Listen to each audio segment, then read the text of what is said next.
Είναι ένας αγώνας ο οποίος είναι συνδυασμός γαϊδουριού, της παλιάς μοτοσυκλέτας και της νέας. It was the very first time that I ride a donkey. Yesterday I had the possibility to try it out and oh my god, it's a fun experience.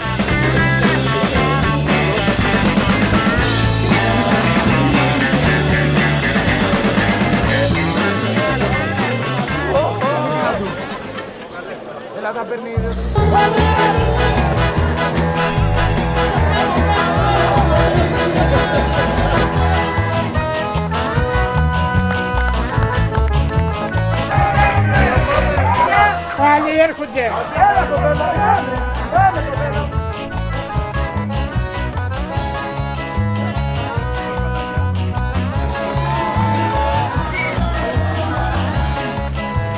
Η Ρεμπέκα μου, με πρόδωσε.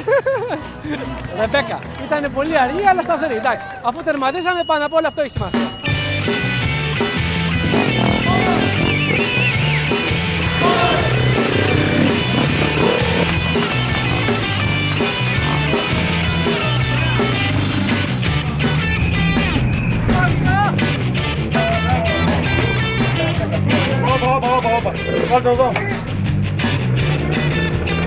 Tough, very, very tough.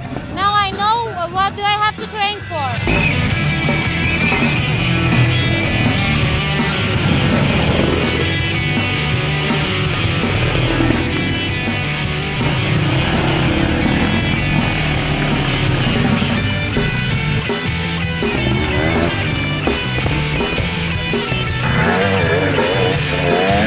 Επειδή είναι όλοι γνωστοί, όλοι οι φίλοι μου, όλοι οι δικοί μου ανθρώποι και ήθελα να γίνω ρεζίλι.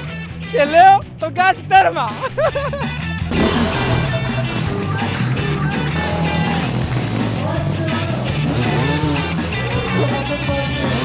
Προσπάθησα, πήγα μέχρι πάνω, ήταν τόσο δύσκολο για μένα.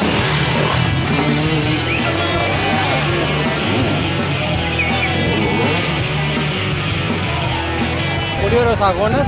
Είχα πολύ καιρό να τρέξω και έτσι το καταυχαριστήθηκα. Μ' άρεσε πάρα πολύ.